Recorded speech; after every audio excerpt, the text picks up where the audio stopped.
Prove कर सकते हैं कि आत्मा कुछ करती भी है, क्योंकि उसके हाथ पैर तो होते नहीं है, उसमें थॉट प्रोसेस भी नहीं होता, कि विचार नहीं होते, मन नहीं होता, बुद्धि नहीं होती। तो पहली बात है कि जगह आत्मा मरती नहीं है तो जन्म लेने का सवाल ही नहीं उठता। तो जन्म मृत्यु से तो वैसे ही परे है। तो हम ये कहना कि वो जन्म मृत्यु से परे हो जाती है, ये बात ही झूठी है, क्योंकि जब आत्मा मरती ही नहीं है तो जन्म किस बात का, और जब जन्म ही नहीं है तो फिर मरना किस बात का। तो जन्म मृत्यु से तो परे है ही है। इसका मतलब ये है कि जो जैन दर्शन में या बुद्ध दर्शन में, हिंदू दर्शन में जो मुक्ति की बात है, वो पूरी डेफिनेशन ही चेंज कर दी गई है कि वो मुक्त हो जाती है। अरे जब वो बंधन में ही नहीं है तो मुक्ति क्या बात की। इसका मतलब है कोई और पार्टिकल है जिसको हम पकड़ नहीं पा रहे हैं, और उसको हम डिफाइन कर रहे हैं, आत्मा से जोड़ देते हैं उसको। क्योंकि जो निर्गुण है उसमें फिर गुण कहाँ से आ गए, जब हमने उसे निराकार बोल दिया, फिर साकार कहाँ से आ गया। इसका मतलब कोई बीच का गैप है जो हो चुका है, उस बीच के गैप पकड़ में नहीं आ रहा, पकड़ में नहीं आ रहा, उसको सर मैंने पकड़ने का प्रयास किया। इतने समय में जब मैंने उसको बहुत ढूंढा, समझा कि कुछ तो है, कुछ तो है, कुछ तो है जो महसूस कर रहा है, सुख दुख भी महसूस कर रहा है, आज आ भी रहा है, क्योंकि बच्चा अपने जन्म के बारे में बता देता है, फलाना फलाना ये चीज़ यहाँ रखी थी, मैं मर गया था, मुझे ऐसे मारा गया। इसका मतलब पुनर्जन्म भी हो रहा है, और वो कुछ है ना, मर के कुछ गया है, कुछ प्रवेश तो किया है, इसका मतलब कुछ तो ऐसा चीज़ है। उसको सर मैंने ढूंढा तो वो सर निकल के आया, वो है सूक्ष्म शरीर, जिसमें सारी मेमोरी भरी पड़ी, और वो ही सारी मेमोरी लेकर वो आता और जाता है, सारी चीज़ें वो करता है। फिर मैंने उसमें विचार किया कि इसका मतलब ये कि आत्मा आती जाती नहीं है, ये सूक्ष्म शरीर आता जाता है। तो आत्मा का कॉन्सेप्ट क्या है, ये आत्मा का बला क्या है, इन्होंने सारी चीज़ें तो आत्मा के केंद्र में रखी करी। तो सर इस पर विचार ये किया कि जो खाली स्पेस है हमारे आपके बीच में, जो खाली जगह है, इसका कोई केंद्र नहीं है सर, और ये ना आता है ना जाता है, ये जैसा है वैसा रहता है। इसके अंदर जो चार तत्व हैं, जैसे वायु है, अग्नि है, जल है और पृथ्वी है, ये आते जाते, आकाश आता जाता नहीं, वो बहुत स्थिर तत्व है, उसे ईथर भी कहते हैं सर, और उसका कोई केंद्र नहीं है। अगर हम घड़े को भी हिलाएंगे तो घड़े के अंदर का स्पेस नहीं हिलेगा, केवल घड़ा हिलेगा। और आकाश हम जड़ भी मानते हैं, क्योंकि इसलिए भी मानते हैं कि आकाश, जैसा कि आजकल की कुछ हाइजेनबर्ग की थ्योरी, वो कहती है कि सर आकाश भी, स्पेस भी एक्सपेंड हो रहा है, स्पेस भी फैल रहा है। तो इसका मतलब उसमें गति तो हो रही है, पर वो इतनी गहरी हो रही है कि आज तक विज्ञान उस तक नहीं पहुंच पाया। शायद कभी पहुंच जाए, तो उसको हमने डार्क मैटर कहा, डार्क एनर्जी कहा, एंटी मैटर कहा। उसमें है कि जब सिस्टम, मतलब जो मैं उसकी बता रहा हूँ, जो किताबों कि जब सृष्टि का अंत होता है तो वो पूरी सृष्टि सूक्ष्म में परिवर्तित होती है, अंड बन जाता है। इसका मतलब वो फिर एक्सपेंड होता है, राइट। मतलब करते करते करते वो इतना भारी होता है कि उसको भी उठा नहीं सकता, मतलब इतना सूक्ष्म हो गया है। अब समय आया तो चेतना वो एक्सपेंड वाली थ्योरी ही चल रही है, एक्सपेंड। लेकिन इसमें एक्सपेंशन कब हो रहा है, हम स्पेस की बात कर रहे हैं। हाँ, स्पेस का जो भी हो रहा हो, एक्सपेंड तो हो ही रहा है। हाँ, तो इसमें एक्सपेंड हो रहा है, वो जो तत्व है ना, छोटा सा जो मटर जैसे दाने का पृथ्वी हो जाएगी, तो उसका रेडिएशन बहुत ज़्यादा होगा, क्योंकि हर तरह से हमने सप्रेस करके उसे छोटा सा कर दिया, तो उसका वेट बहुत भारी हो जाएगा, उसका मास बढ़ जाएगा और रेडिएशन हो जाएगा, लेकिन उसका आकार छोटा हो जाएगा। इसका मतलब जो टाइम प्रोपोर्शनल एनर्जी, आप टाइम को अगर बढ़ा देंगे तो एनर्जी कम हो जाएगी, और एनर्जी को बढ़ाना है तो टाइम कम हो जाएगा। तो प्रकृति सर ऐसी ही कार्य करती है। तो यहाँ जो टाइम है सर, वो है सर प्राण, चेतना। और जो एनर्जी है, जो कंजर्वेटिव एनर्जी है, जो न्यूक्लियर एनर्जी है, या जो और तरह की एनर्जी है, वो सर पदार्थ है, वो ऊर्जा है। तो ऊर्जा भी एक तरह सर एनर्जी है, पर ऊर्जा को एनर्जी में कॉन्शियसनेस नहीं कहते हैं सर।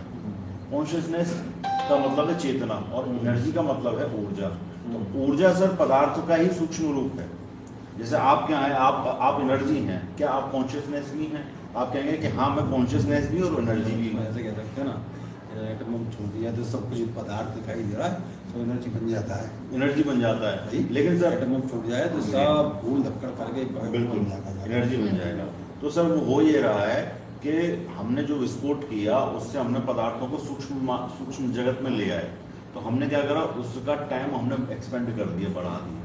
और अगर आपको टाइम छोटा करना है, आप ध्यान में तो 1 घंटे बैठे, लेकिन आपको लगा कि आपने सालों की यात्रा कर ली बहुत कम समय में, क्योंकि आपने टाइम बढ़ा कर लिया, स्पेस कम कर दिया। यानी टाइम, स्पेस अगर छोटा है तो टाइम बढ़ जाएगा, टाइम बढ़ा है तो स्पेस छोटा हो जाएगा। लेकिन सर मैं जो बात कहना चाह रहा हूँ वो बात ये है कि आपको और इस स्टैंड को अगर प्रकाश की दुगनी रफ्तार से अगर फेंका जाए तो दोनों ही एनर्जी में तब्दील होंगे। तो इसका मतलब कि एनर्जी के लेवल पर कोई अंतर नहीं है, फिर कॉन्शियसनेस कहाँ जाएगी? इसका मतलब ये कि कॉन्शियसनेस का हाँ, कॉन्शियसनेस उससे ऊंची नहीं सर, उससे भिन्न है। हम उससे आगे, उससे सूक्ष्म कह सकते हैं, भिन्न कह सकते हैं। हम उससे आगे मतलब यार सूक्ष्म बिल्कुल अलग है। उसका कारण ये है सर कि जो कॉन्शियसनेस है वो आप उसको कितनी की रफ्तार से पहुंच लो, कॉन्शियसनेस ही रहेगी। वो आज भी जिस स्तर पे, कल भी वो उसी स्तर पर रहेगी। कुछ तो है वो। हाँ, और सर वो प्रोसेस नहीं है सर, क्योंकि प्रोसेस करने वाली जो चीज है ना सर वो माइंड है। प्रोसेस करने वाली चीजें सर ब्रेन है, मस्तिष्क है, गॉड पार्टिकल है, पदार्थ है सर, ऊर्जा है। पकड़ा गया पार्टिकल पकड़ा गया सर, कॉन्शियसनेस नहीं पकड़ी जा सकती।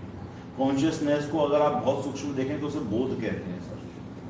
हाँ, तो कुछ तो है, चलो बोध हुआ तो कुछ तो कोई चीज है वो। हाँ, हवा है, महसूस हो रही है। लेकिन आप सर उसको है ना प्रतिपादित कैसे करेंगे? उसको प्रतिपादित करने के लिए आप मन का सहारा लेंगे, बुद्धि का सहारा लेंगे, विवेक का सहारा लेंगे। लेकिन ये सर ये मन बुद्धि ये सब है तो अंतःकरण के अंग ही ना। ऐसा तो हर चीज का तो लेने के लिए सहारा तो लेना, उदाहरण के तौर पर आप इसका भी लेना पड़ता है। हाँ, बिल्कुल। आप ऐसे समझें सर कि किसी वस्तु को क्रिया करने के लिए दो बिंदु चाहिए होते हैं, एक ए पॉइंट और एक बी पॉइंट।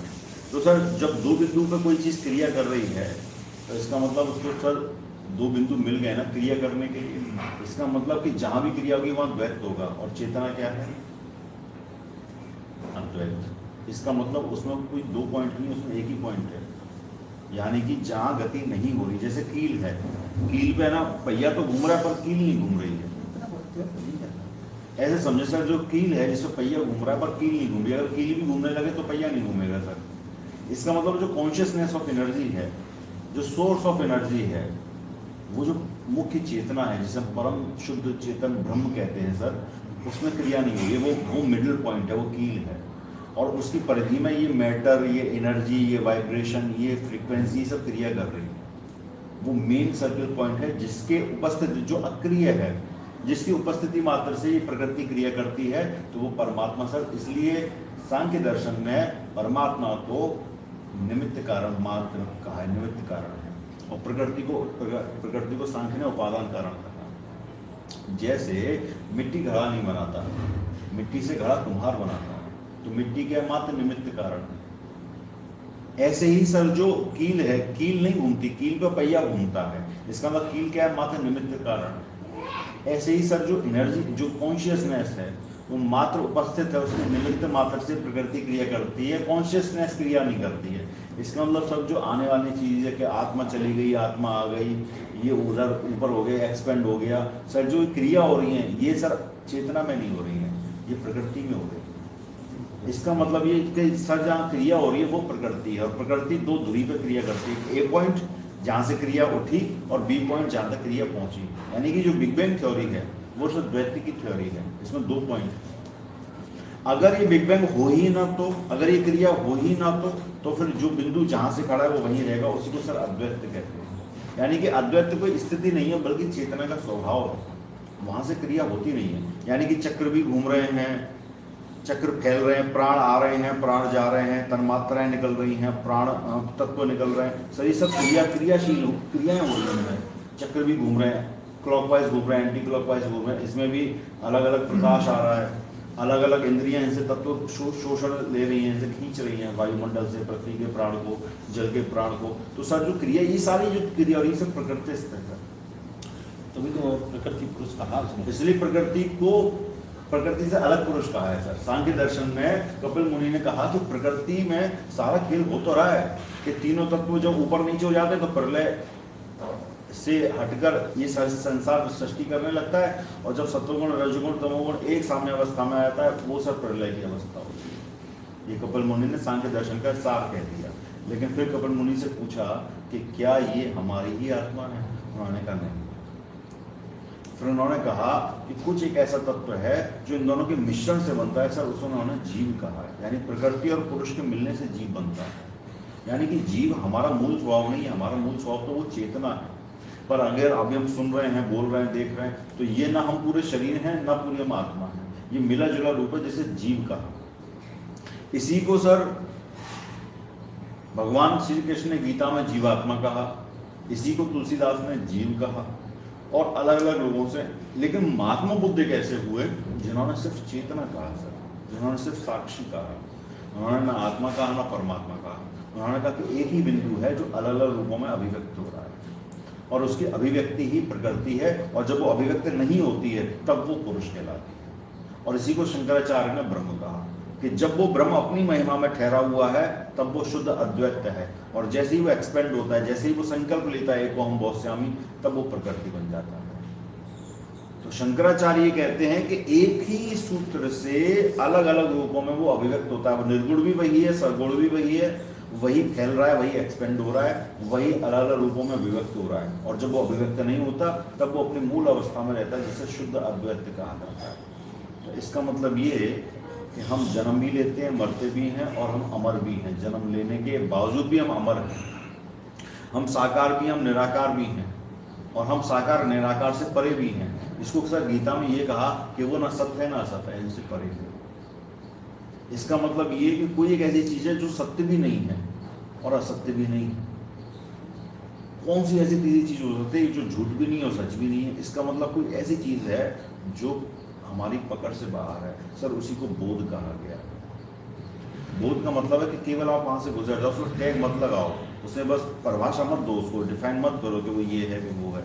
इसका मतलब ये कि कोई एक ऐसी स्थिति है जो जहाँ क्रिया नहीं हो रही है, और आप जब वहां जाएंगे तो क्रिया रहित होना पड़ेगा। यानी कि हम वहां पर अनुभूति नहीं कर सकते सर कुछ भी। अनुभूति करने के लिए मन बुद्धि चाहिए, वो सब रह जाते पीछे। सिर्फ एक चेतना मात्र रह जाती है जो सिर्फ ये कहती है कि है कुछ।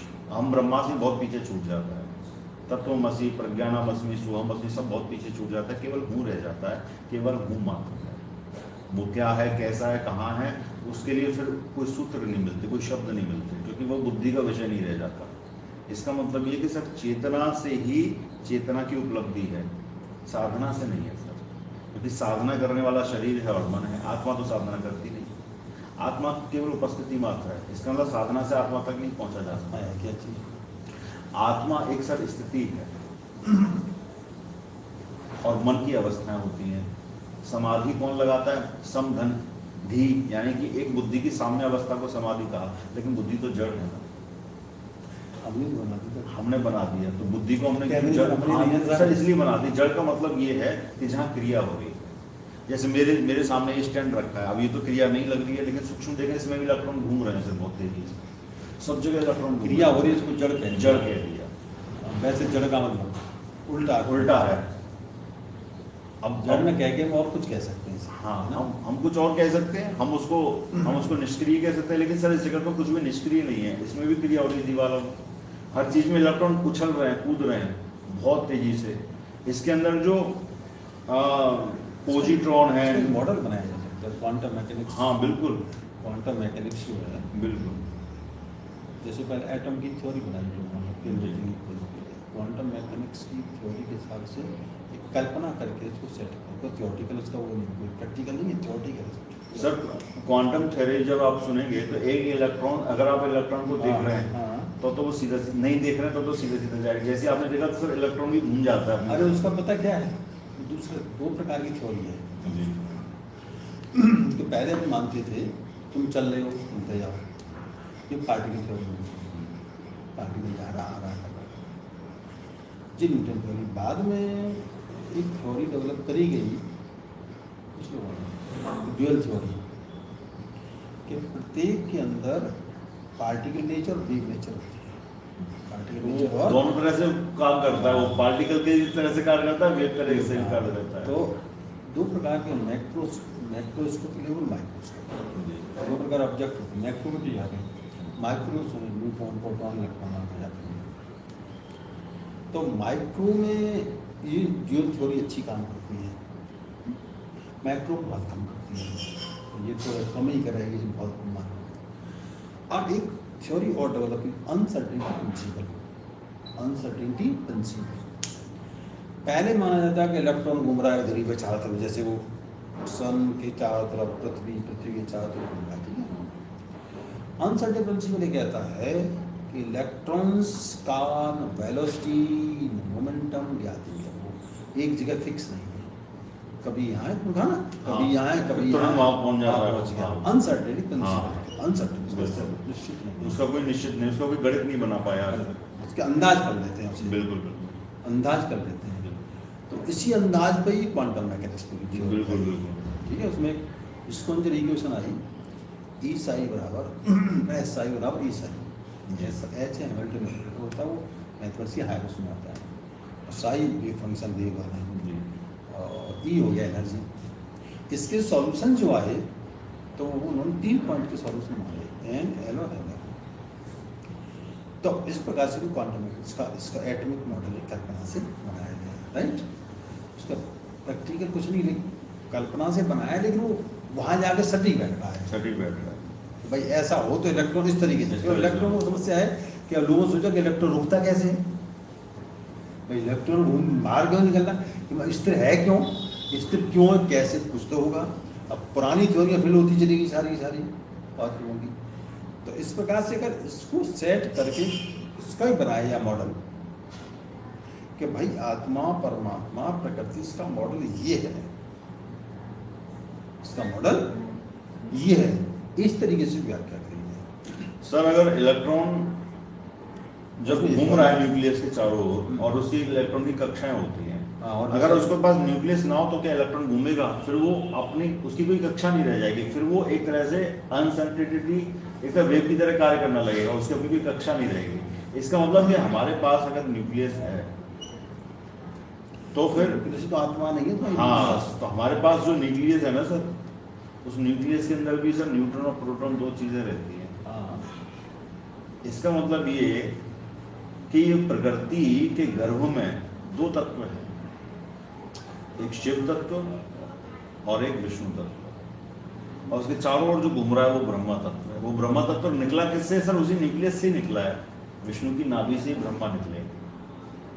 और ब्रह्मा कर क्या रहा है? वो सर प्रोसेस कर रहा है चीजों को, केवल चीजों को क्रिएट कर रहा है। अगर इलेक्ट्रॉन घूमे ना तो पदार्थ की रचना नहीं हो सकती, यानी कि पदार्थ की रचना में सर इलेक्ट्रॉन का इसका मतलब कि ब्रह्मा जी कोई कमल पे नहीं बैठे, ब्रह्मा एक ऐसा तत्व है जिसे इलेक्ट्रॉन कहते हैं, वो न्यूक्लियस के ही चारों ओर घूमकर ये पदार्थों की रचना कर रहा है। और ब्रह्मा किसकी संतान है सर? वेदों ने कहा कि ब्रह्मा ब्रह्म की संतान है। इसका मतलब वो ब्रह्म क्या है? वो ब्रह्म ये है कि सर वो इलेक्ट्रॉन उसी कक्षा में क्यों घूम रहा है, उस कक्षा से बाहर क्यों नहीं जा रहा है, कोई और एनर्जी भी है जो उसे रोक रही है सर, उसी को सर विश्व शक्ति कहते हैं, और उसी विश्व शक्ति को ब्रह्मा कहते हैं, ब्रह्म कहते हैं। ब्रह्म और ब्रह्मा में अंतर है, लेकिन क्योंकि शब्दावली एक ऐसी है, क्योंकि ब्रह्म भी कुछ ऐसा ही है, वो न कर्तव्य न कर्माणी, वो कुछ करता नहीं, न किसी से लिपायमान होता है, उसकी उपस्थिति मात्र से प्रकृति क्रिया कर रही है। अब ये न्यूक्लियस क्या करता है सर? न्यूक्लियर जो बॉम्ब होते हैं उसमें बोरॉन, बेरियम और क्रिप्टन नाम से 2 टूटते हैं, और विखंडन जो होता है, नाभिक विखंडन, नाभिक संलयन जो प्रक्रिया चलती है न्यूक्लियर बॉम्ब में, तो सर उसमें न्यूक्लियस से ही ऊर्जा निकाली जाती है, यानी जो शिव तत्व है वही संघात करता है, जो उस न्यूक्लियस के अंदर है। जो शिव तत्व है उसी से सारा जगत का विस्फोट होता है, प्रलय का। अब आप जब देखें कि जिस समय जब प्रलय हो जाती है, और आपने कहा थोड़ी सी आदमी कब ले आओ, मैं कुछ नहीं, आधा कप मैं लीजिए। बिल्कुल नहीं खाता। अरे अरे तुम लोग पियो। लोग सर अगर आप ये माने कि एक पृथ्वी को चारों तरफ से दबाकर एक मटर के दाने जितना बना दिया, तो उसमें इलेक्ट्रॉन, प्रोटॉन, न्यूट्रॉन कहाँ जाएंगे? सांख्य दर्शन में कपिल मुनि ने पहले ही कह दिया, उस समय इलेक्ट्रॉन, प्रोटॉन, न्यूट्रॉन एक सीधी अवस्था में आ जाएंगे, फिर इलेक्ट्रॉन, प्रोटॉन, न्यूट्रॉन के चक्कर नहीं लगाएगा। इलेक्ट्रॉन, प्रोटॉन और न्यूट्रॉन एक साम्य अवस्था में आ जाएंगे, उसी को सर प्रकृति कहा गया है, प्रकृति की मूल अवस्था। यानी कि प्रकृति की मूल अवस्था में जब इनमें खतर शांत हो गए सर, यानी कि इलेक्ट्रॉन, प्रोटॉन, न्यूट्रॉन में जब खतर पतर होती है तब ये प्रकृति रचना करती है, और जब खतर पतर शांत हो जाती है तो एक साम्य अवस्था हो जाती है, तो ये प्रकृति का मूल व्यवस्था कहा है। लेकिन सर इसमें चेतना कहाँ है? ये बात तो हमने प्रकृति की कर ली, उसमें पुरुष कहाँ है? पुरुष को ढूंढना है सर। पुरुष वही ऑब्जर्वर है जो इसे देख रहा है। जैसे हम इलेक्ट्रॉन को जब ऑब्जर्वर के रूप में देखते हैं तो वो वेव के रूप में काम करता है, और जब हम नहीं देखते देख नहीं रहा, कुछ और है, कुछ और है। आप मुझे बताएं, जैसे आप अपने ध्यान में कुछ चीजों को देख रहे होते हैं तो सर वो देख रहे होते हैं या दिखाई दे रहा होता है?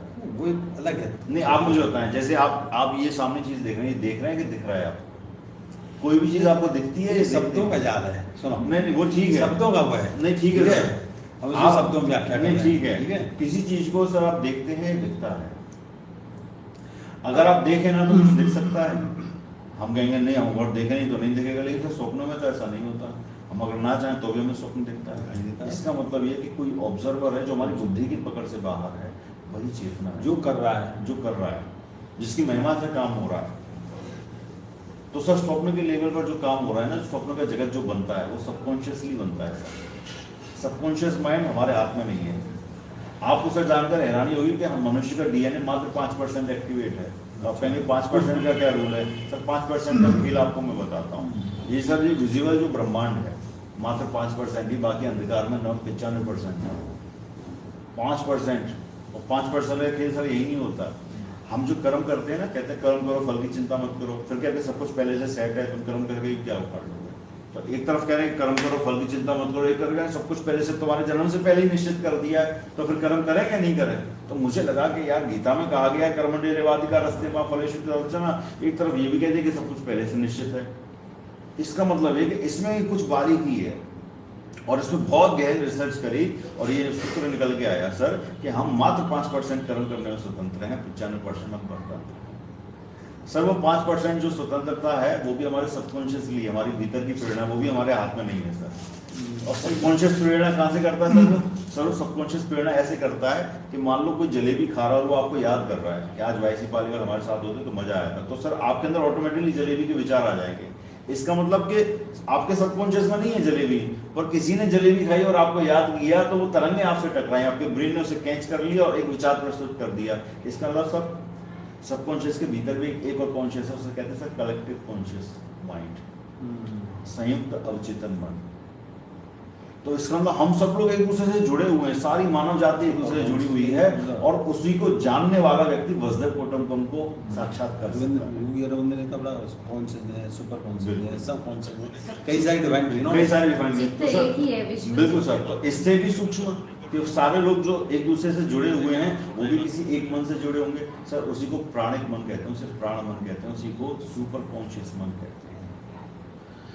और ये सारे मन सर, ये सारे मन जितने भी हैं वो सर ब्रह्मांड से जुड़े हैं। तो सारा ब्रह्मांड भी किसी एक मन से जुड़ा होगा सर, उसी को ब्रह्मांडीय मन कहते हैं, उसे कॉस्मिक माइंड कहते हैं। और वही कॉस्मिक माइंड सर प्रकृति की, हाँ वही ब्रह्म ईश्वर, यानी कि कॉस्मिक माइंड और आपकी चेतना की लगभग समानता है।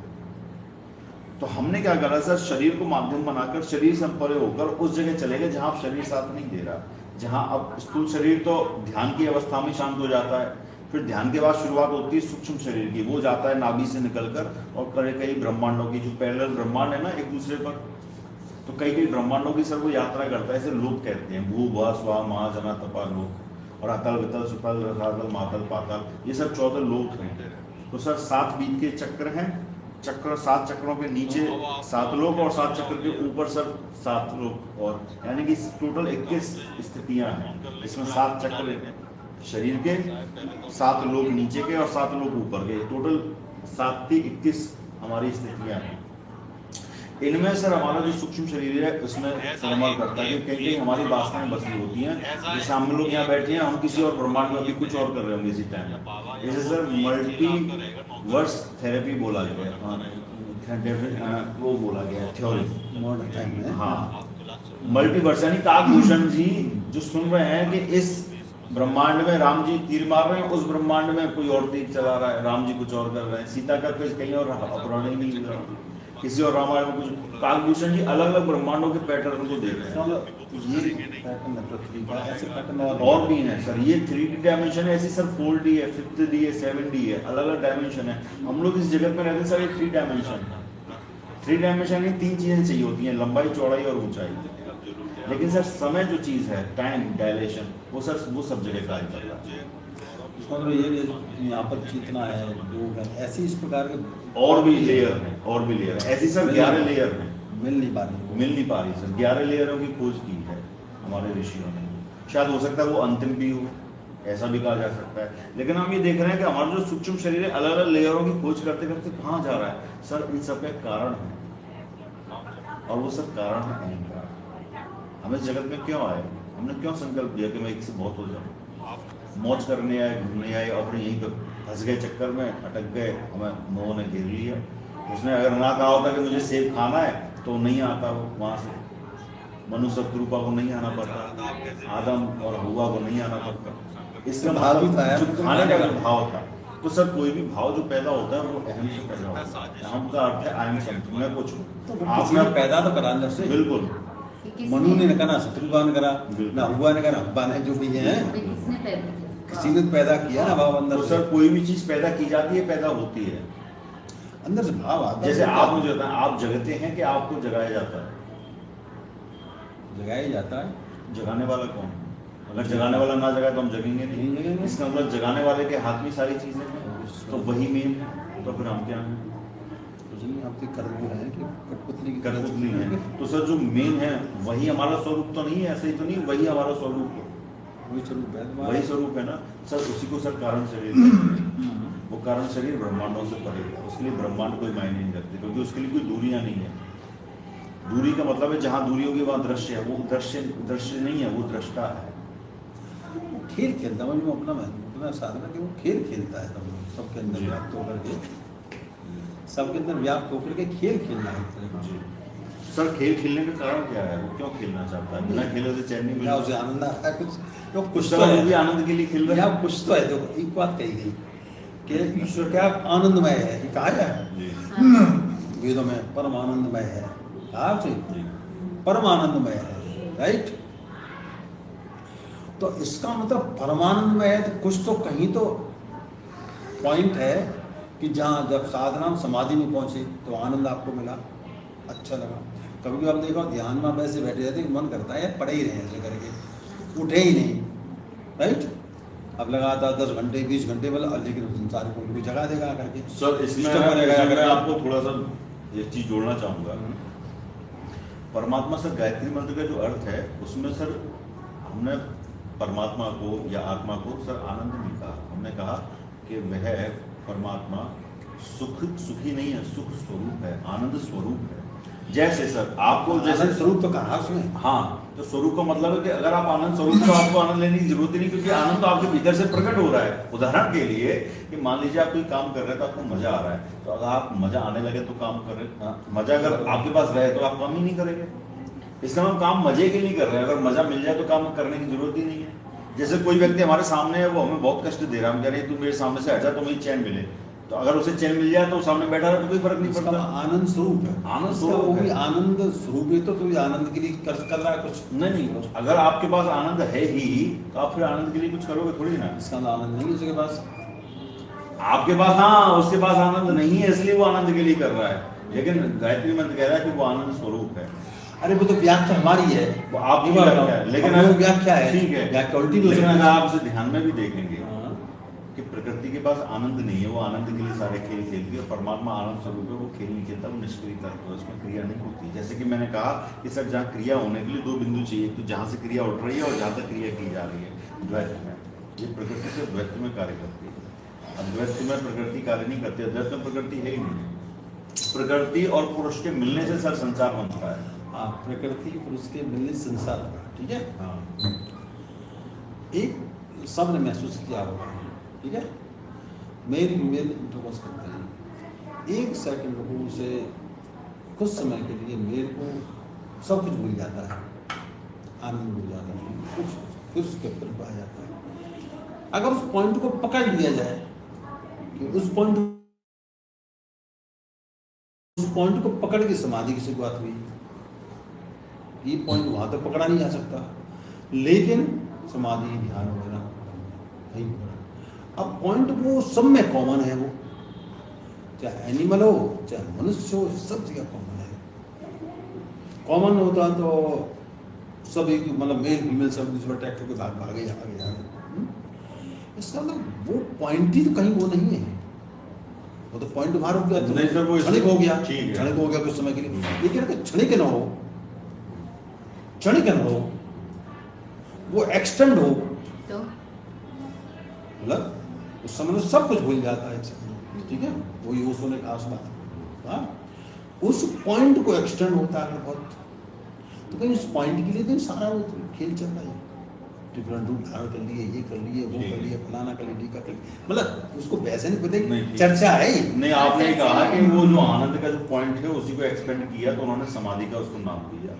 वो नींद में भी और संभोग में तमाम चीजों में उन्होंने उस आनंद की जो पल है, उन्होंने कहा कि क्या इसको बैठे बैठे भी इसको क्रिएट किया जा सकता है, तो उसको उन्होंने एक्सपेंड करके अध्यात्म का रूप दिया। सर आप इस बात को महसूस करते हैं कि कुछ करके क्या कुछ से मुक्त हुआ जा सकता है?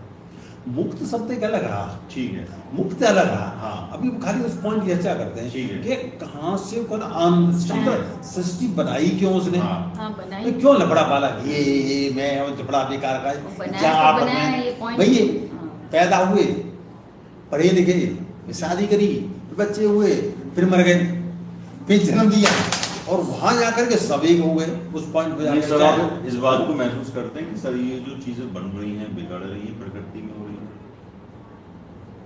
अब उसको हमने नाम प्रकृति, पुरुष, हम इंसान, मनुष्य ने दे दिया ना, तो नाम पॉइंट तो सर देने पड़ेंगे। जैसे मैथ में भी हम कोई चीज मांग लेते हैं ना, माना बाप की आयु बराबर x, तो हमने अब सांख्य दर्शन में देखा जाए, ये दर्शन जो है ना, सांख्य वाली फिलॉसफी सबसे बेस्ट फिलॉसफी है, सांख्य फिलॉसफी सबसे बेस्ट फिलॉसफी है, यही एक्चुअल में पूरे उसको व्याख्या करती है मेरे हिसाब से, और व्याख्यान योग दर्शन लेकिन आपको वहाँ तक पहुँचाने का रास्ता बताता है, और जो जितने भी हैं, तो उसी के अंदर जाकर के देखा जाएगा। अगर हम कल्पना करेंगे चलो ईश्वर था, ईश्वर है, ब्रह्म है, एक प्रकृति है, दो है, ये दो है ब्रह्म प्रकृति, बिल्कुल। अब दोनों ने सारा संसार रच दिया, अब तरह तरह रूप, कहीं सर्प बन गए, कहीं शेर बन गए, कहीं हाथी बन गए, कहीं माँ बन गए, कहीं ढीके बन गए, सब जगह उस पॉइंट में जाके सब एक हो गए, 1 मिनट 2 मिनट 3 मिनट लगे। क्या ऐसा तो नहीं है कहीं वो 24 घंटे वो चक्की चलती रहती है उसकी कहीं? नहीं सर, प्रकृति को तो विस्तार करना है ना, तो हमारे अंदर वो प्रजनन की वो ऊर्जा देती है अपने आप को विस्तार करने के लिए। मैं जो सर ये कहना चाह रहा हूँ, वो अलग फैक्टर है, ठीक है, वो अलग फैक्टर है, वो तो अलग फैक्टर है, वो क्या करती है, क्या वो हमें बदले में जैसे हमें वो आनंद के कुछ पल दे देती है, जिसके लिए हम वो चीजों को प्रकट करते रहते हैं। तो वो पल जो था, जो पल थोड़ा सा था, वो साम्य अवस्था है, वो पल जो था ना, पल सब में कॉमन है उस वक्त। हाँ, इसलिए कि सर उस वक्त सब जीवों में कॉमन है, सारे जीवों में सभी जीव, तो सर वो जो साम्य केवल वही पल कॉमन है, और दूसरा पल कॉमन नहीं नहीं, वो पल कॉमन है, ठीक है। अब पल कॉमन है, इसका मतलब अब ये भी मानते हैं उस पल में जो घटित होता है ना सर, हमारे भीतर के तत्व साम्य अवस्था में आ जाते हैं, ठीक है, साम्य अवस्था में ना कुछ, इसलिए वो उस चीज को हम एक्सपेंड कर लेते हैं, सोच विचार वगैरह कुछ सब चीजें, हाँ, सब खत्म है, परमात्मा भी है कि नहीं, वो भी सब खत्म हो जाता है, सब कुछ खत्म है। अब वो जो आपका एक प्लेजर को कुछ कहो, उसका शब्दों में व्याख्या हो नहीं सकती, ठीक है। वो अगर आदमी को मौका मिलेगा तो 24 घंटे पढ़ा रहे, क्योंकि मौका मिलता नहीं, पूरी जिंदगी पढ़ा रहे, आनंद भी पढ़ा रहे सर। उसी के लिए अफीम, गांजा, इन सब की खोज हुई, क्योंकि इनसे भी वो चीज मिल रही थी, लेकिन क्योंकि टेम्परेरी थी, संभोग से भी टेम्परेरी चीजें मिल रही थी, तो इसलिए उन्होंने फिर अध्यात्म की ओर रुख किया। अध्यात्म तो सारी, क्योंकि इससे है ना कुछ चीज खराब नहीं होती। तो अगर आप देखें कि वो छोटे छोटे पॉइंट अगर आप कहें ब्रह्म सबके अंदर व्याप्त होगी, आत्मा कर रहे हैं, अब वो छोटे पॉइंट आपको कभी मेरे अंदर, कभी तुम्हारे अंदर 24 घंटे अपनी गाड़ी चला रहा है, इसका मतलब वो आनंद में डूबा पड़ा है, इस तरीके से आनंद लेता रहता है। क्या इसके लिए सृष्टि तो नहीं चलाई उसने? हाँ, ऐसे कह सकते हैं, नहीं कह सकते, एक चर्चा में है, कोई वो नहीं है कि हम तो पकड़ के बैठ जाए, मतलब अब इसको आप साधना से ऊपर अलग साधन कोने में रखते हैं उसे, सब्जी को कोने में रखते हैं, ठीक है, एक लेमैन की तरह चर्चा को कहीं उसके लिए तरह तरह के रूप तो नहीं धारण करवाई उसने, बन गया, एलिफेंट बन गया, शेर बन गया, और 24 घंटे वो अपने काम में लगा हुआ है, ऐसा कोई क्षण नहीं जाता होगा, तब नहीं करता, क्षण नहीं जाता जहाँ मेल फीमेल नहीं करता, जहाँ कोई किसी में भी, इंसानों में भी 24 घंटे का मच्छर मक्खी सब में चलती है। तो क्या वो उस आनंद को लेता हुआ, भाई तुम्हारे अंदर कोई तो था भाव जो ले रहा था, वो मैं था सर, आप सूक्ष्म शरीर का आनंद ले रहा था। इस चीज में सर एक चीज जोड़ना चाह रहा हूँ, आप मुझे बताएं, जो पेड़ होता है, पेड़ में मेल फीमेल होता है, सर वो आनंद के लिए पेड़ से पेड़ बना रहे हैं या उनका नेचर है पेड़ से पेड़? चर्चा वाली बात है। हाँ। क्या कहते हैं, थ्योरी है, नहीं तो उनका- हो सकता है थ्योरी फेल हो हाँ जाए। तो सर हैं? वो जो पेड़ है ना सर, पेड़ आनंद के लिए अपने आप को एक्सपेंड कर रहा है, पेड़ मेल फीमेल पेड़ मिलके एक दूसरा पेड़ बनाते हैं, तो वो सर आनंद के लिए बना रहे हैं, उनका नेचर है, बस इतना बताइए थोड़ा जब सा। हम कोई चीज ही करते हैं, बहुत सारी चीजें हम इंसान आनंद बना के लिए ही दिए, करते हैं। इंसान बना दिए तो इंसान को खाने पीने की व्यवस्था करनी पड़ेगी ना उसे। अरे अब तुम्हें बना दिया, तुम्हें कुछ काम तो देना ही पड़ेगा ना, तो तुम क्यों करोगे? तो वो जो अगर- सर उनके अंदर इनबिल्ट होता है ना सर, वो जैसे कुत्ते के अंदर इनबिल्ट होता है, मच्छर के अंदर इनबिल्ट होता है, मक्खी के अंदर इनबिल्ट होता है। एक कोरोना का एक कण निकला था चाइना से और पूरे विश्व में फैल गया, कितने बच्चे कर डाले कोरोना ने, जिसका मतलब उसके अंदर भी ये सारी चीजें थी। तो सर वो आनंद के लिए कर रहा था या उसका स्वभाव था? अब इसको बदलना तो कोरोना के अंदर घुसे क्या, ये तो एक जस्ट उसमें था कि जी ऐसा हुआ क्यों, इतनी मारा मारी है क्यों दुनिया में। हाँ, लेकिन सर क्या हुआ पैदा हुए, हाँ। अब सारी नौटंकी करो, हाँ। पैदा हुए पढ़ो लिखो, फिर ये करो वो करो, लास्ट में जाके मर के छुट्टी, फिर जन्म ले लो। ये ट्रुथ है। हाँ। अब वो बेचारे जैन मुनि बेचारे जिंदगी भर पूरी मोक्ष में दिमाग में रहते हैं, ठीक है कि अब जीवन मतलब मृत्यु जीवन से मुक्ति मिल जाएगी, बहुत ही कुछ है नहीं। मेरा अपना अनुभव है, मैं अब करता हूँ, मुझे लगता है वो उसको होती कुछ है नहीं। न बंधु न मित्रम गुरु ने शिष्य चिदानंद रूपा ठीक है। शंकराचार्य भी कहते हैं न बंधन है न मुक्ति मुक्ति है। है जो है वो बस। सर एक बात मैं ये कहना चाह रहा हूँ, जो कोरोना है और वो फैला और उसमें इतना तो समय नहीं हुआ कि मैं आनंद के लिए बच्चे पैदा करता वो हूँ। सर उसके अंदर क्या है कि एक सॉफ्टवेयर डेवलप है, हर कण के अंदर एक सॉफ्टवेयर डेवलप, जैसे इलेक्ट्रॉन को किसने कहा कि तुम इसके चारों ओर घूमो, सर वो जो कण है ना इलेक्ट्रॉन, उसके अंदर ये चीज़ इनबिल्ट है पहले से ही कि उसको ऐसे ऐसे घूमना, उसके अंदर पूरा विज्ञान है सर, जिस विज्ञान के अंतर्गत वो घूम रहा है। तो हम ये जो इलेक्ट्रॉन घूम रहा है इसको उसको स्वभाव माने, इसका स्वभाव का मतलब कि उसके अंदर वो चीज इनबिल्ट है, वो अपने स्वभाव के अंतर्गत वो ऐसे चल रहा है, चल रहा है। ऐसे सर मनुष्य का भी स्वभाव है, मैथुनी सृष्टि है सारी, हम मैथुन से ही पैदा हुए हैं, तो हमारे अंदर भी सर इनबिल्ट है। इसका मतलब ये कि हम आत्मज्ञान को प्राप्त कर रहे हैं, ये भी हमारे अंदर इनबिल्ट है, क्योंकि हमारे अंदर विचार आया कहाँ से, ये भी भीतर से आया, हमारे अंदर ही तो आया, हाँ। दूसरे में क्यों नहीं आया? नहीं आया। वो तो एलिफेंट में क्यों नहीं आया? ठीक है, एलिफेंट में नहीं आया इसलिए क्योंकि उसकी चेतना उतनी सुप्त है। नहीं है। पहाड़ों में क्यों नहीं आया? क्योंकि पहाड़ों की और सुप्त है। पेड़ पौधों में क्यों नहीं आया? क्योंकि पेड़ पौधों की थोड़ी ज्यादा सुप्त है। ऐसे ही मनुष्य हमसे भी सुप्त, और हमसे ज्यादा सुप्त कौन है? देवता, उनमें तो और ज्यादा है चेतना, यानी कि चेतनाओं का स्तर है। जैसे मक्खी में थोड़ी कम चेतना है, जानवर कुत्ते में थोड़ी ज्यादा चेतना है, गैया में और ज्यादा चेतना है, वो ज्यादा समझदार होती है, वो पहचान लेती है आदमी को। और सांप तो और ज्यादा खतरनाक होता है, वो तो 3 जन्मों तक भी ढूंढ लेता है आदमी को, फोटो खींच लेता है। इसका मतलब सब चेतना के स्तर है, सब पे प्राणों के स्तर अलग अलग है कि वो प्राण ऑक्सीजन से ज्यादा मात्रा में ले रहा है, मस्तिष्क ज्यादा तेजी से काम कर रहा है। जैसे डॉल्फिन है 20% ज्यादा तेजी से काम करता है मनुष्य से दिमाग, लेकिन गाय में तो 56 क्रोमोसोम गुणसूत्र होते हैं। हाँ, हम लोगों से ज्यादा गाय में गुणसूत्र होते हैं, इसका मतलब उसके अंदर जीन ज्यादा है, उसके अंदर याददाश्त ज्यादा है। अभी कहा गया ना गाय का मिल्क वगैरह, मिल्क इसलिए क्योंकि हम उसके गुणसूत्र ज्यादा है, तो हम जिसके ज्यादा गुणसूत्र है उससे हम अगर लेंगे तो हमें हमारे अंदर फर्क पड़ेगा उसका। चेतना हमारी इसलिए इसका भैंस मतलब का दूध पीती हुई तो बुद्धि खराब बुद्धि खराब हाँ, होगी। जैसा भैंसों का इसका मतलब सर ये भैंसों में कितने? भैंस में सर 36 है, कम है। वो तो आप देखा मामला है। तो इसलिए सर हम लोगों का जो भी कण है, आप ये मानते हैं सर ये जो केंद्र है जिसमें हम प्रकाश घुमाते हैं, अगर ये केंद्र भी घूमता रहेगा तो परिधि नहीं बना हुआ है, चील में वो बनता जाएगा। इसका मतलब कि अगर हमें परिधि बनानी है तो केंद्र स्थिर रखना पड़ेगा। परिधि का मतलब है एक वृत्त। आप चाहे देखते हैं सर, हम पत्थर फेंकते हैं तो एक वृत्त बनता है, चौकोर क्यों नहीं बनता? ये प्रकृति गोल क्यों है, चौकोर क्यों नहीं है? ये ब्रह्मांड गोल क्यों है? चार तो गोल गोल गोल गोल। इसका मतलब सर प्रकृति का स्वभाव है गोल, वृत्त। और अगर वृत्त है तो सर कोई इसका जो केंद्र होगा वो स्थिर होगा, वो बिंदु स्थिर होगा।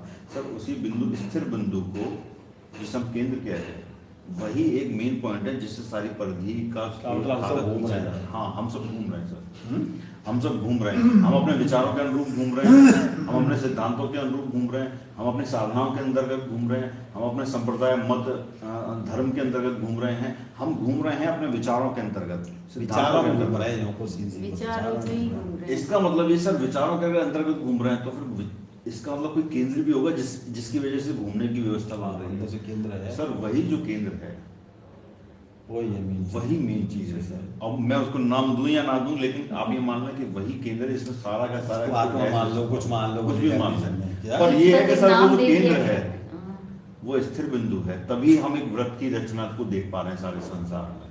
इसमें हमने हिरण गर्भ कहा, हिरण चौकोर नहीं कहा, इसमें हमने सृष्टि चक्र कहा, सृष्टि को रेखा नहीं कहा। सर यूरोपीय जो डेफिनेशन है फिलॉसफी की, उसमें वो लोग प्रकृति को सीधी रेखा में मानते हैं। सीधी रेखा में, हाँ, हमारी जो वेस्टर्न फिलॉसफी से अलग जो हमारी फिलॉसफी है, हम सीधी रेखा में नहीं मानते, हम चक्र के रूप में मानते हैं। हमारी फिलॉसफी सही है, वो उनकी क्योंकि सर हमने जो चक्र इसलिए माना, क्योंकि हमने माना कि हमने कोई स्थिर बिंदु को ही लिया। आपने माना नहीं, हाँ, हमने आपके अंदर से भाव आया जी, वहां उन्होंने मन से भाव सेट किया। बिल्कुल। आपने अपना कुछ नहीं बोला, तुम्हारे अंदर से भाव आया तो भैया ऐसा भाव आया, लिख दिया तुमने बस। तो भाव ही सत्य था। सर जो रूसो है उसका शिष्य प्लूटो है, अरस्तु है, ये सब एक ही परंपरा के थे। ये सुकरात का प्लूटो, सुकरात प्लूटो का के अरस्तु, हाँ। थे, ठीक है सर। ये लोग क्या कर रहे हैं, ये लोग कह रहे हैं कि हम एक कल्पना नहीं करेंगे, बल्कि हम प्रैक्टिकल में जो चीजें दिख रही हैं उसको हम व्यवस्थित करते हुए चीजों की रचना करेंगे। और यूरोप में सर यही मान्यता चली और तमाम उस तरह की उन्होंने थ्योरियों को डेवलप किया। पर सर हमारे यहाँ जो चीजें थी, हमारे यहाँ था कि जो हम अनुभूत करेंगे, भले ही तो प्रैक्टिकल में रिलायबल ना हो, पर वो हमारी अनुभूति में जो आ रही है हम उसको प्रमाणित करेंगे। और वहां से सर दर्शनों की रचना हुई। जैमिनी ने, जमदग्नि ने, कणाद ने जो रचनाएं करी वो अनुभूतियों के आधार पर, वही सत्य है, वही सत्य है। लेकिन सर आप ये चीज मानते हैं कि जहां कोई व्रत है तो उसमें भी कोई स्थिर बिंदु होगा। अगर स्थिर बिंदु ना होता तो वो शायद व्रत भी ना होता, ना चौकोर होता, वो कुछ और होता। ये जो प्लूटो वाली रचना है ना, वो मन की रचना है, बिल्कुल है। सब और आपकी रचना है वो चेतना की है, सूक्ष्म कारण शरीर की चेतना, ठीक है। क्योंकि एक बात सत्य है कि आप के अंदर ही क्यों भाव आया भी ध्यान करने का, मेरे अंदर ही क्यों भाव आया ध्यान करने का, भाइयों में क्यों नहीं आया? सर उसका कारण है, जैसे आप है ना, जैसे कोई बहुत गहरी चीज पे खोज कर रहे हैं तो आप कहेंगे मुझे डिस्टर्ब मत करो, मैं बहुत गहरा सवाल कर रहा हूँ।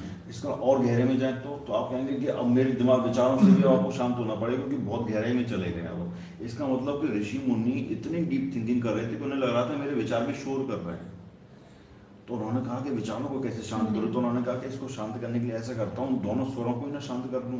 तो उन्होंने सुषुम्ना को जागृत किया, और सुषुम्ना अगर ज़्यादा देर तक चल जाए तो फिर मामला गड़बड़ हो सकता है।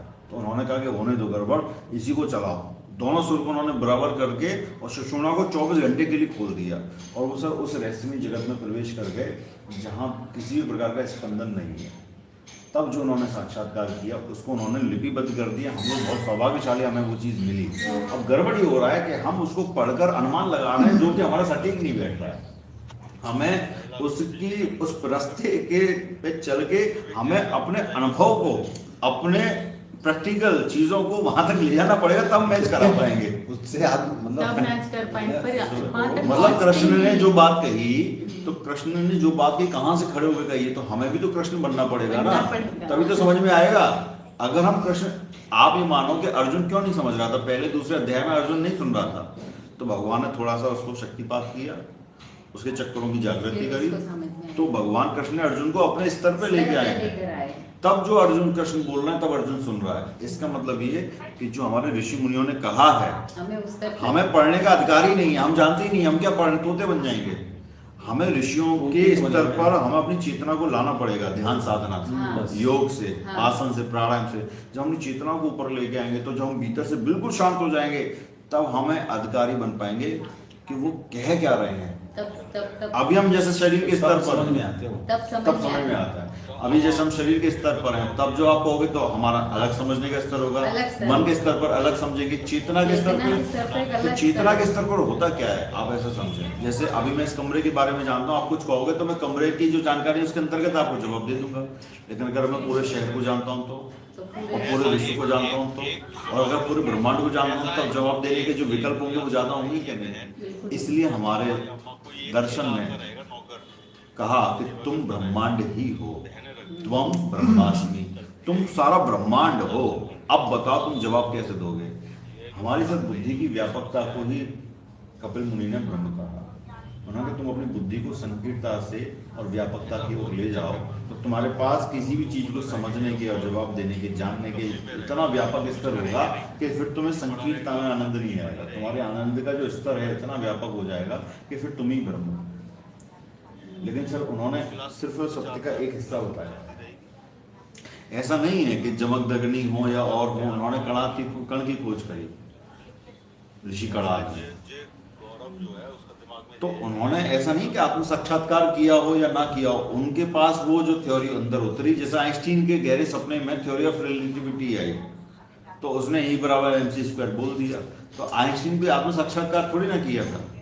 इसका मतलब है कि जो सत्ताएं आती हैं आपसे बुलवाती हैं, वो चली जाती हैं, आपको नहीं पता चलता कि वो क्या आपसे बुलवा के कैसे प्रूव कर भाव आया वो कह दिया, बस वो तुक्का बैठ गया, वो बाई चांस बैठ गया। इब्राहिम बैठ गया।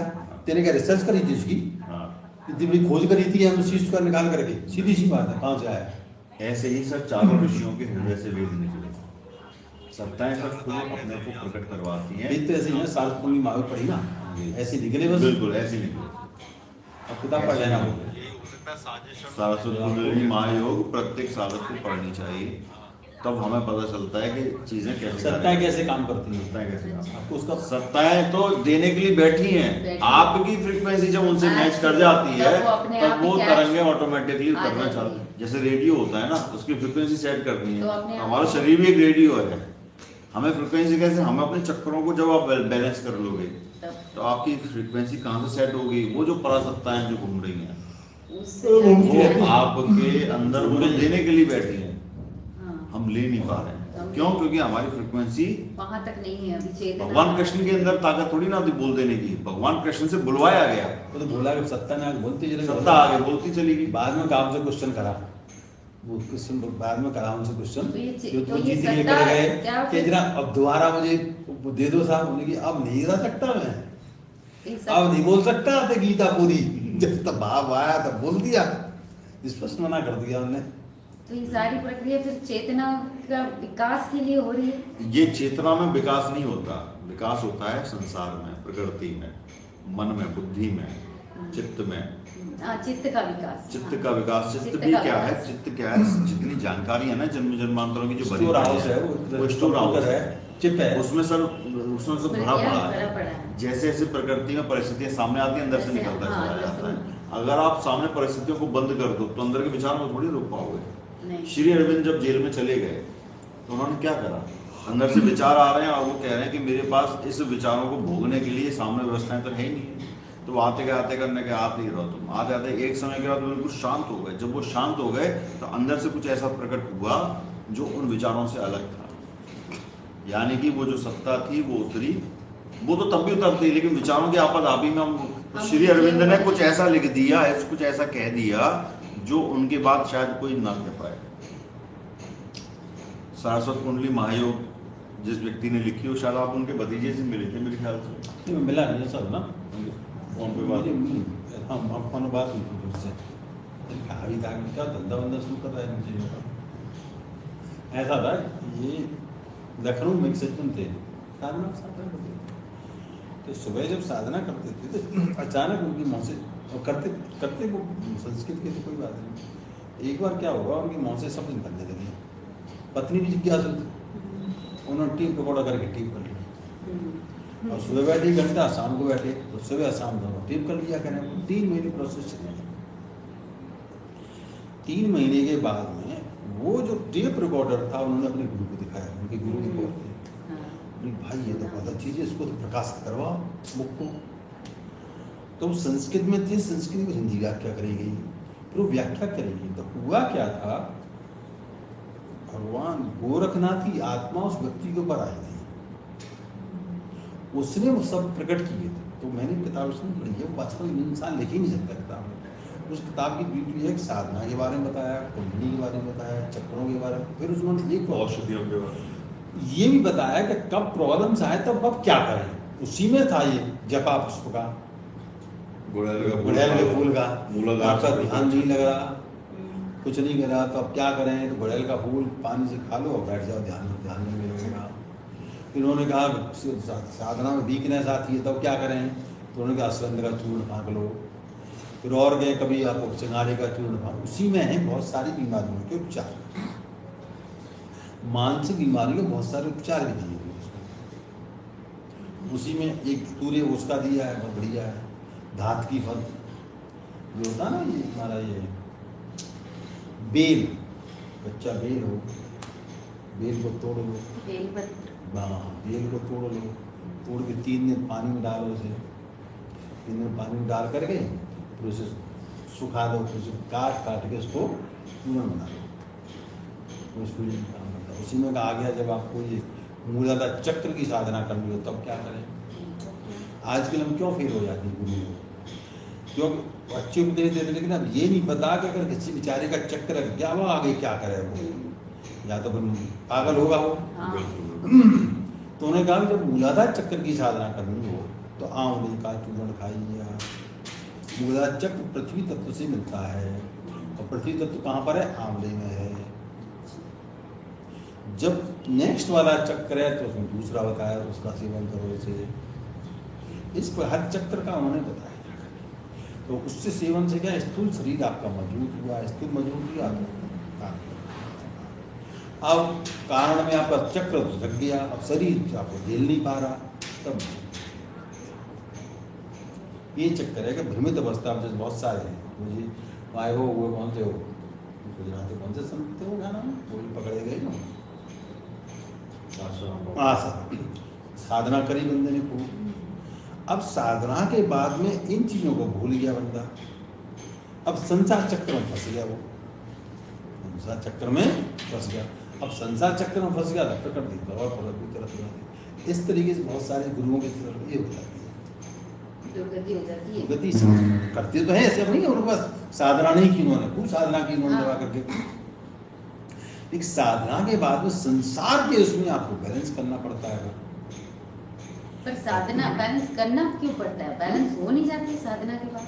बैलेंस हो जाती है लेकिन अब समस्या है कि अब प्रकृति की बात हो, किसी रास्ते से जा रहे हो तुम, अब सारे साक्षात्कार का मतलब ये नहीं कि तुमने एक दिन ज्योति को देख लिया हो गया काम नहीं, तो ये निरंतर का अभ्यास है, ये निरंतर। अब आप मान लीजिए आप पोस्ट मिल गई, आपको नौकरी लग गई तुम्हारी, अब नौकरी लग गई, कुछ लोग तो हैं भाई हम जैसे लोग नहीं ले पैसे, हमें नहीं करने पैसे, कुछ ये पैसा कितना आना चाहिए इसमें, ऐसा आना चाहिए, हमसे पहले 25,000 रुपये कमाते थे महीने, मैंने नहीं लिए 10,000 रुपये पढ़ाने का लेते थे, 5,000 TDA का बना लेते थे, 5,000 कंप्यूटर क्लास से मिलता था, वो सब छोड़ दिए। तो अभी चेतना हुआ, अब वो तो मिल गई, अब तुम उसको पहले अब संसार चक्कर में फंस गया, पोस्ट मिल गई, बहुत है क्या चलना, सैकड़ों लोग हम जैसे क्वालिफाइड वो नहीं मिलेंगे। तो यही साधु संतों की स्थिति, अरे हो गई अब तेरे सीधे चला के अपने चक्कर में फंस रहा है।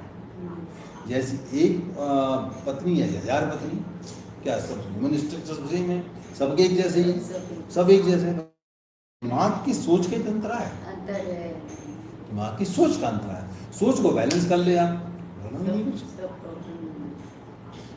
तो बस वही आपके लेवल हो जाता है सारा। इसलिए ऊंचे पहुंच करके आपको काजली कोठरी की तरह से आपको निकलना पड़ता है, यही वक्त समय।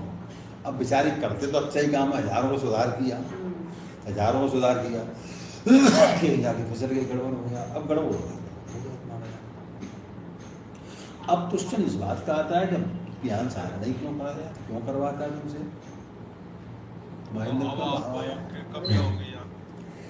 एनिमल में क्यों नहीं आया, तो उसका रीजन